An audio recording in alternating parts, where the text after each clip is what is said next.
Hello everyone, welcome to my studio. I'm Kristen Olson Stone and we're going to paint a beautiful painting of one of the most gorgeous beaches in the entire world called Balandra Bay. This beach is a very protected place and it's near La Paz in Baja, Mexico. So first I'm going to start by drawing the horizon line. It'll come down about 1/3 from the top of the paper. I'm just going to make a little dot there and another little dot here. Just kind of make a couple of careful dots going across the paper to make sure that my line is lined up. Your line doesn't have to be perfectly straight. So this picture has quite a few rocks and a lot of beautiful things going on in the foreground.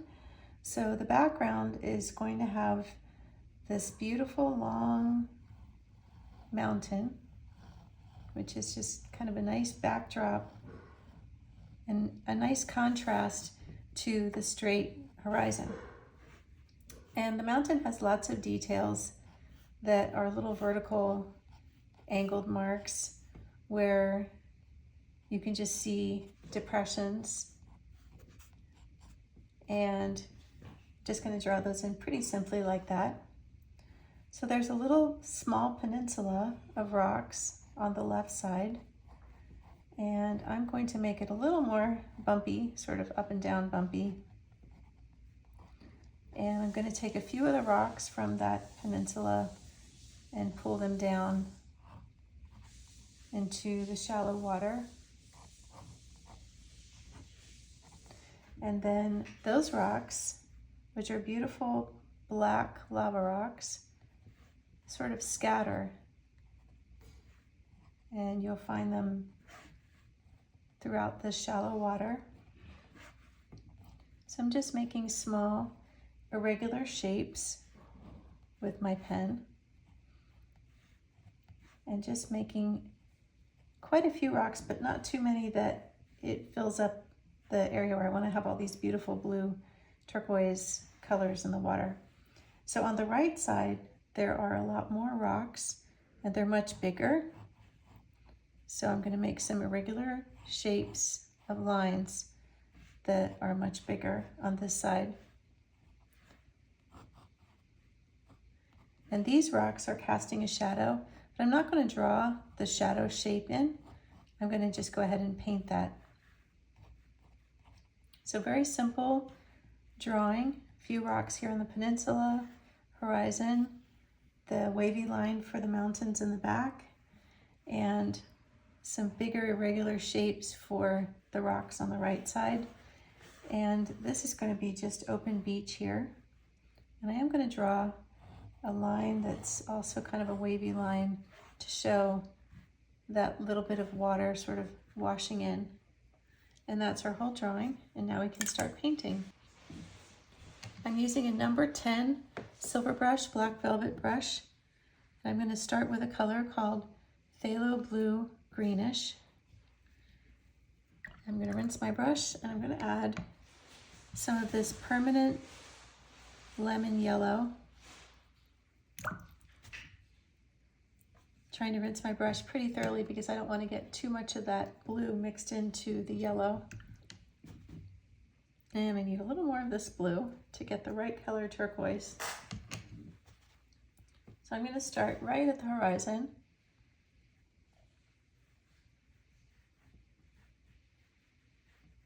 So in the description, I'm going to put all of the colors that I have on my palette and my materials.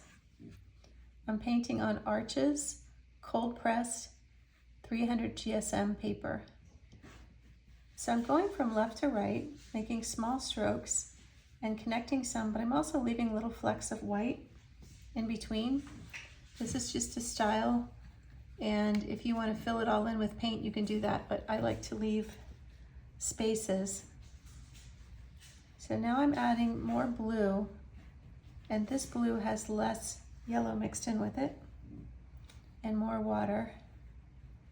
And I'm just coming down right above the top of the rocks Now I'm going to pick up some more of the greener colored water that has yellow mixed in with it, and more of the bright blue on this side. So I'm adding more water as I pull this color down because the color gets lighter and lighter in value. And I'm going to add a little bit of yellow to it because it also gets slightly more green. So what's really beautiful about this beach is the water is very clear, and the contrast with the light water and then the black rocks is spectacular. So I'm going to add some Quinacridone rose now, because as the water comes forward, it starts to pick up rose tones and golden tones from the sand. So I'm going to start with the rose tones first. And this is very, very light. So mostly water and very little paint.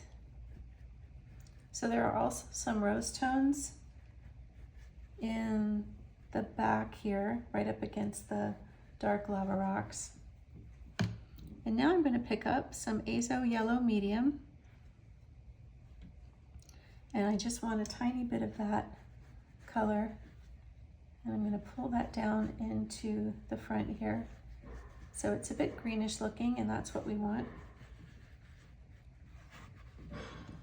So I'm going to go back to the horizon now, and I'm going to pick up French ultramarine. And I'm going to pull that color across the back from left to right.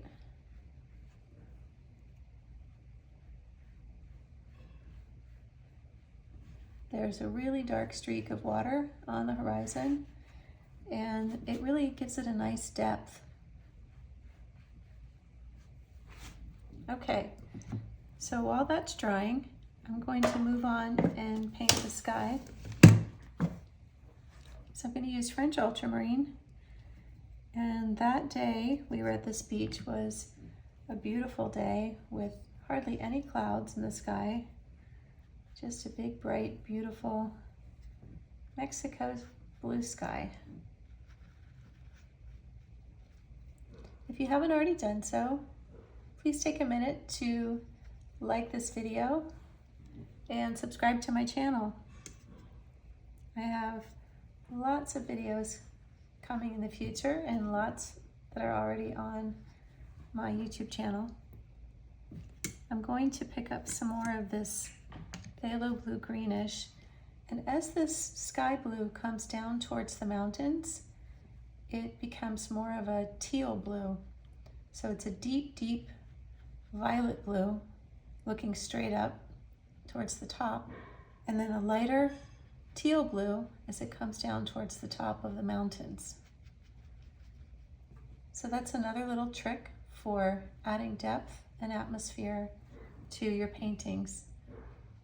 And as usual, I left just little flecks of white here and there. Okay, so this is getting dry enough that I can start to add some lava rocks. I'm gonna mix my own dark. I don't have black in this collection of colors, but I'm gonna use transparent oxide red plus phthalo blue greenish plus Quinacridone, what is this? Oh, Quinacridone magenta. Okay, so a drip there. I'm going to start with these rocks. And these rocks have highlights on them also. So I'm going to leave some white spaces and also some spaces for me to come back and put a lighter gray. I might not want it to be a bright highlight, but I might want it to be more of a grayish black.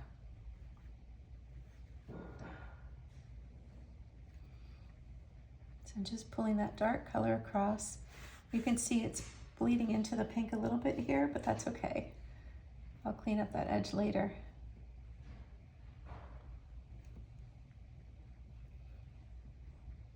So pulling that color across. and right out into the blue water. Okay, I'm going to take that same color now and I'm going to add some more transparent oxide red to it. So colors get warmer as they come forward, and so adding a little bit of transparent oxide red will make this dark be a little bit warmer than this dark. So always looking for ways to add depth to your paintings, and your tools are lines, values, colors, and edges. So the more you can use each one of those tools in your painting, the more you'll be able to create depth and make your scenes look believable and real. So I'm going to put some of this color out here, and I want to leave a little space. This isn't going to be like a big black triangle, but it's going to be the big rocks plus a few others sitting in the sand.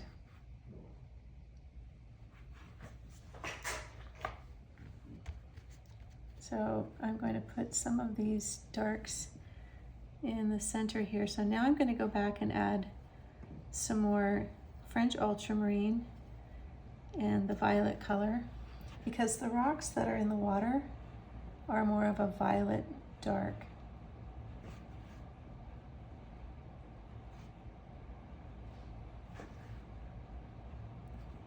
So sometimes those subtle differences don't show up when you photograph your work, but looking at the painting in person, you should be able to see all those little subtleties and color shifts.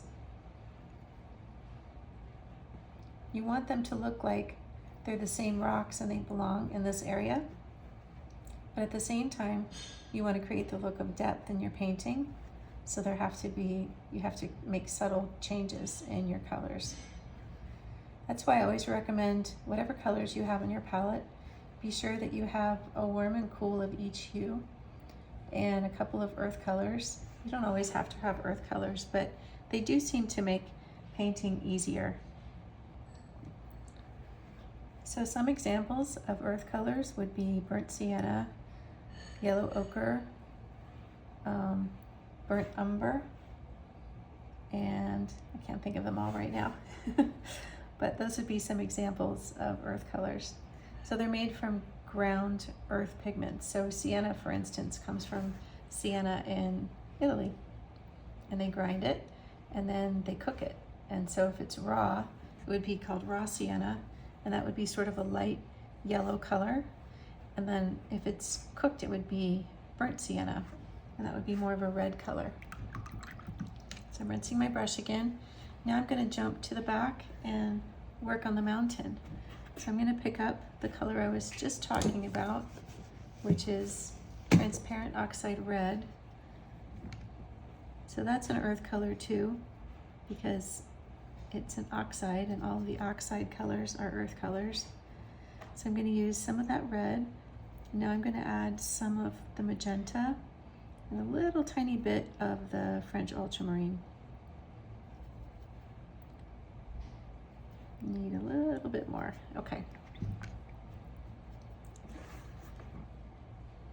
So I'm going to make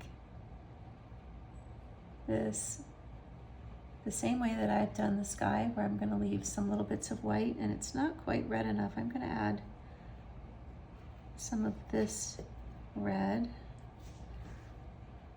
This is an orangish red. It's a vermilion color.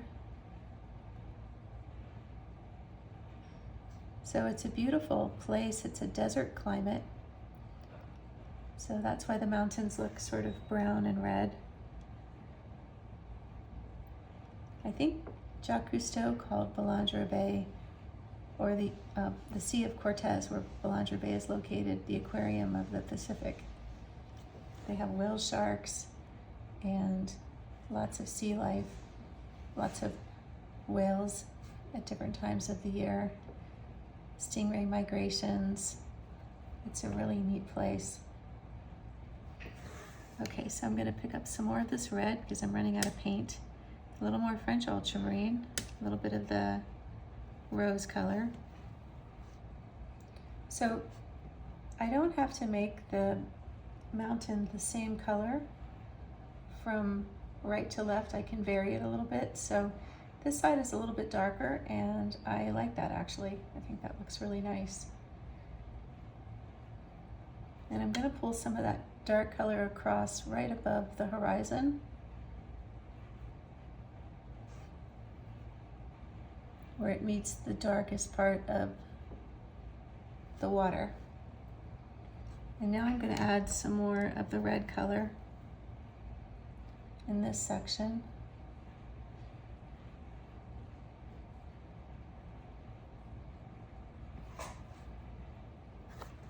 So this reddish color of the mountain is a really nice contrast to the turquoise colors in the water.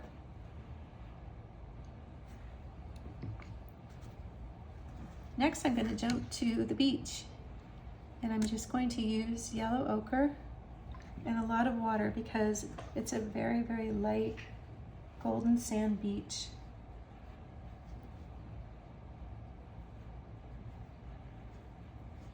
So I'm going to pull that color across here and all around the rocks.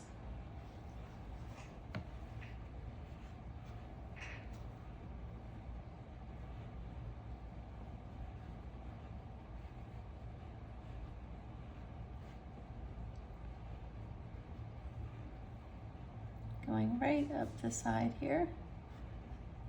And now I'm going to take some of that sandy color and paint it into the water in the foreground. So I mixed some of the yellow ochre with some Pyrole orange to warm it up a little bit more.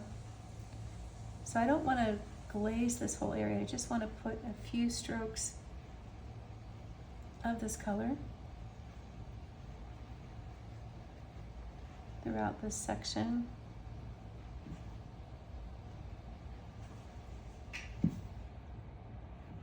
I want it to look really shallow, like you could just walk right in. So this is a little too light here. I'm going to add some of the turquoise blue. And I'm not going to glaze this whole area either. I'm just going to add a few strokes of it to make it sort of look like maybe there's some small depressions in the water and it looks bluer, and where it's shallower, it looks less blue.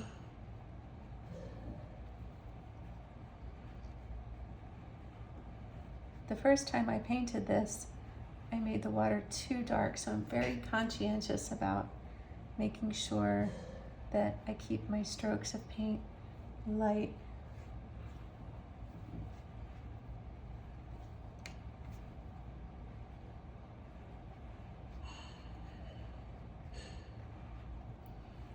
And adding these extra strokes of paint makes the water look like it's moving, gives it a little bit of texture.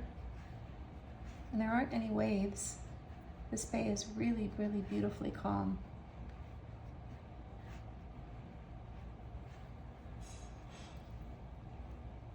I'm going to put some of the details in on the mountain in the distance. So I'm going to make a violet mixture with French ultramarine and magenta. And I'm going to use my paper towel to just take water off the brush, touching it to the back of the place where the hairs go into the ferrule. And that way I take water off, but not too much paint. So if you just, if you wipe your brush like that on a paper towel or something, it takes all the color off the front or the tip of the brush, and you need the color, but you just want to have less water sometimes. So there's a little trick for removing water. So I'm going to put in some of these details. There's a lot of dark sections at the base of the mountain, and then if you just kind of look at the photo, you can see that you can make these little marks by pulling your brush from the upper right to the lower left, and then the upper right to lower left, and upper left to lower right. In other words, don't make your strokes go in the same direction everywhere. Make sure that you pull them at different angles. So I'm going to keep going across here.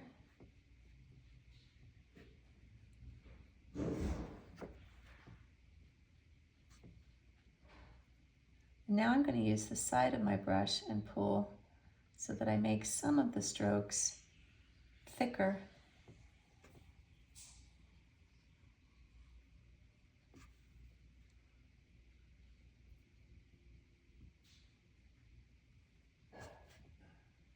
And now I'm going to make some more thin ones. I definitely want to get all that darkness at the base of the mountain. So that really gives it some dimension. I'm rinsing my brush now, and I'm going to just come back with plain water and soften a few of the edges, because edges get softer as they go back in space. And so the edges of the light and shadow on the mountain should be softer because it's in the background. So in this painting, this is the foreground, these rocks and the beach. This is the middle ground, and the mountain on the horizon is the background. So lines flatten out too as they go back in space, and that's why the horizon looks flat. If you were in a plane looking down on this mountain, it would be curved and it would zigzag along, but at eye level, looking straight out, it looks like it's flat. So I'm going to go back with some more of this turquoise blue and deepen this watercolor even more. And I'm also going to add some phthalo green. Still feel like this could be a bit darker back here.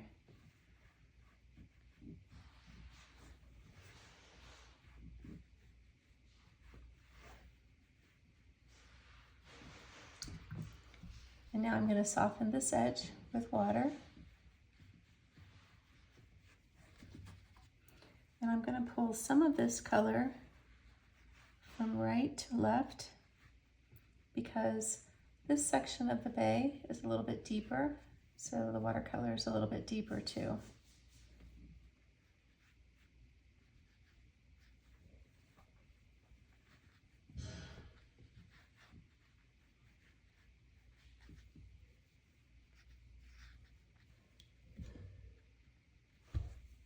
So that makes it more dramatic. Got the really deep blue out here, and I'm going to fill in a little bit of my white space with some of that color, so it's not so bright. So when you leave white spaces, you can always come back and add paint, but it's hard to remove paint if you don't leave enough white. And knowing the right amount of white to leave just takes a lot of practice. So the more you paint, the more you'll be able to get a feel for that. Okay, I'm going to go over my mountains again with some of this color called Pyrole orange and some of the vermilion. I'm just going to put a few strokes of that red color in here.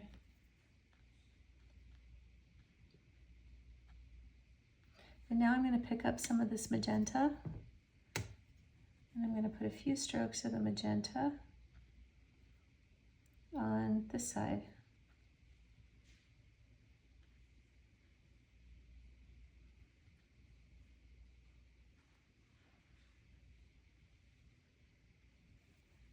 Now let's paint the shadows that are being cast by the rocks onto the beach. So for the shadow color mixture, I used French ultramarine, magenta, and yellow ochre. So the shadows are being cast, and they're being cast from the rock, and they're cast over to the right.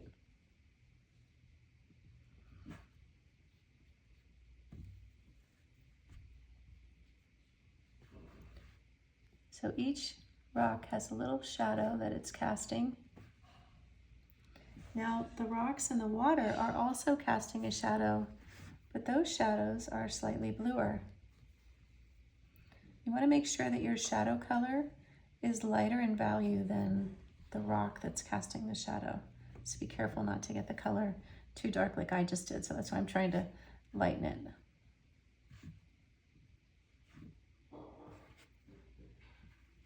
So each one takes time but that's sort of the fun, meditative part of painting, I think. So again, this helps create the look of the three-dimensional look in this painting. So there's also some rocks underwater that are off to the right of this peninsula. And I'm going to paint those too. And those have to be painted with lots of water and leaving some of the turquoise ocean showing in between, because they're lighter in value than the rocks on the peninsula that are above water.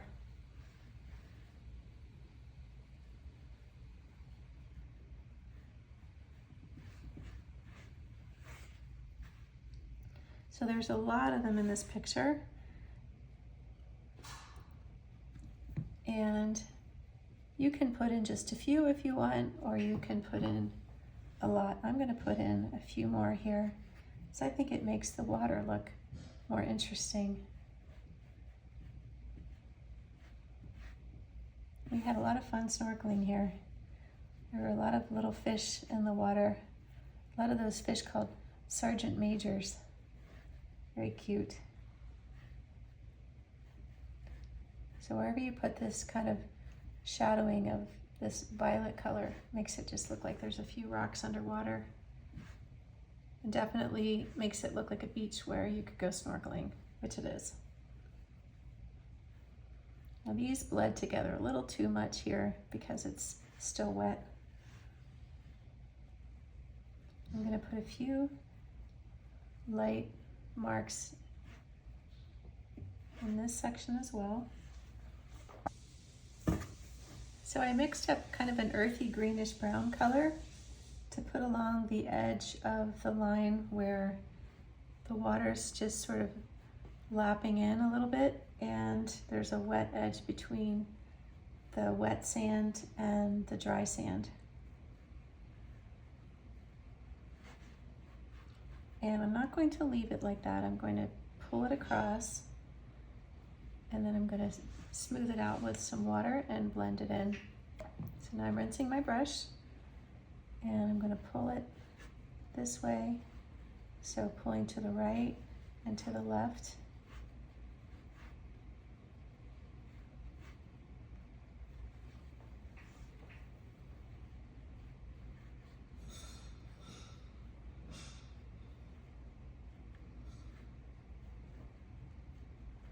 Now I'm going to add some of my favorite violet mixture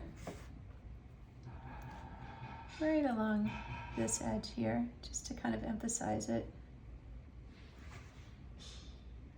And because the left side of the painting here doesn't really have any darks, so it helps to balance out the composition. So this paper has absorbed a lot of paint. I'm going to go back to the bottom of the mountain and add that dark color back in again because it's faded a little bit. So watercolor does this sometimes. It looks like it's the right color and value when it's wet, but depending on how absorbent the paper is, sometimes the colors dry lighter, and so then you need to go back in and just simply add more paint.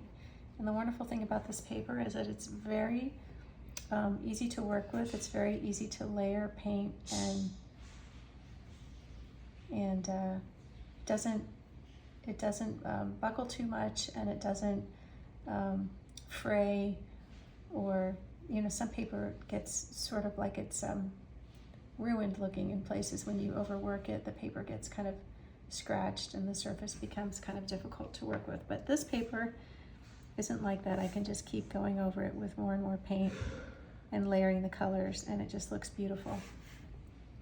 Okay, I think that's gonna be the last bit of dark paint that I lay over it. I am gonna put still a little more dark blue right on the horizon. So this is the Pthalo blue greenish, and I'm just putting that color on the horizon.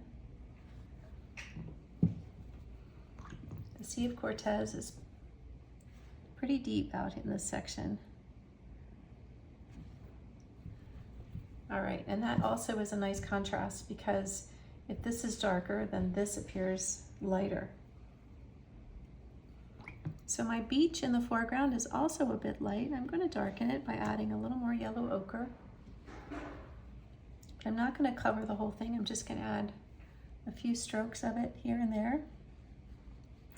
That gives the sand a little texture.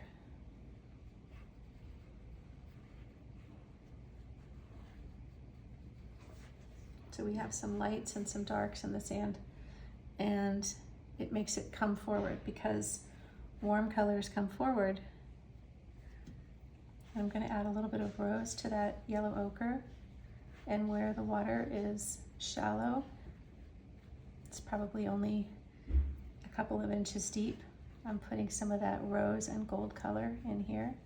And again, I'm layering it the same way I painted the turquoise over the water, and I'm not putting a glazing stroke down, I'm just layering it very lightly.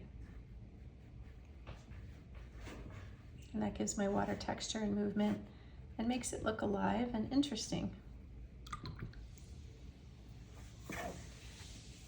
Now I'm going to emphasize these rocks. So remember before when I was making the color for the rocks, I made a dark color and I said I'm going to come back later with a lighter gray. So this is going to be a bluish gray. So the rocks have lights and darks.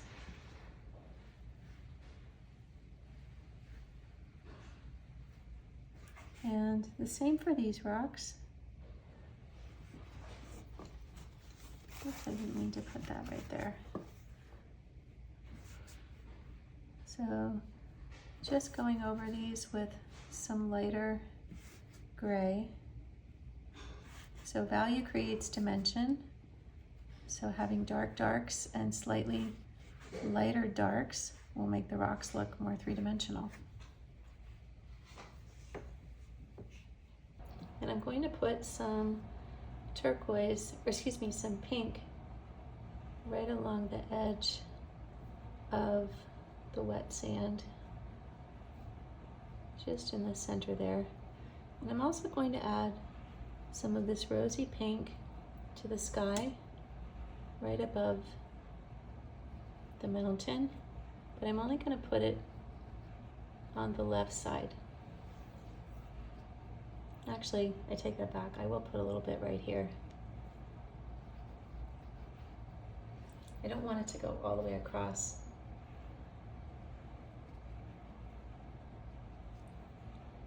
I love how that looks. That's so pretty.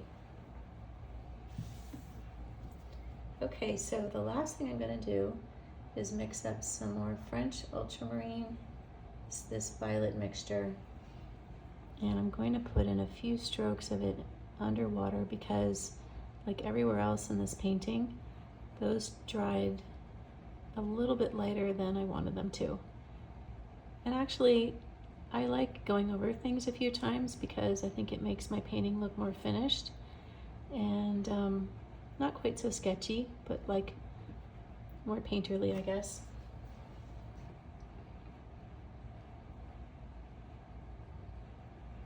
So just going in to the areas where I have the violet and it's gotten light, and I'm adding a little extra dark. I always want whatever I paint to look like I meant it. I didn't just sort of sneak up on the color. I put it down and I meant for it to be that dark or that light. I stepped away from my painting and I was going to take a photograph of it, and I realized that I had 1, 2, 3, 4 little rocks that are all sort of like little triangles, and they're all about the same size, and that's a no-no. So sometimes I line things up when I paint, and anyway, so I'm going to show you how to remedy that. So the remedy is just to paint a few more rocks or make a small rock bigger, and to make sure that they're not the same size and shape. And so I'm pulling this one out to the left. I'll make that one a little bit taller. And now I've got a little more variety in my rock shapes. Can't believe I did that. Okay, so now I'm going to add the shadow to the side.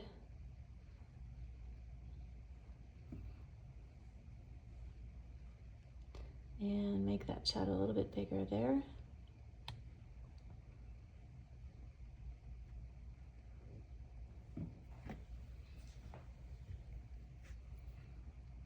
And I'm going to put one rock right here for balance.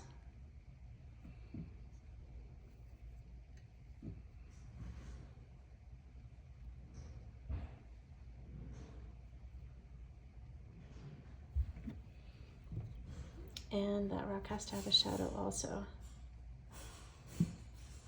So that's my quick fix. There we are. All right, thank you so much for joining me today. And I hope you enjoyed this painting video of beautiful Balandra Bay in La Paz, Baja, Mexico. Happy painting, everyone. Join me on Patreon for a more in-depth lesson about foreground, middle ground, and background, and how they play a key role in division of space in any composition. I'll explain how to use lines, colors, values, edges, and temperature within these dimensions in your painting in order to create depth and interest in all of your artwork. Link in description.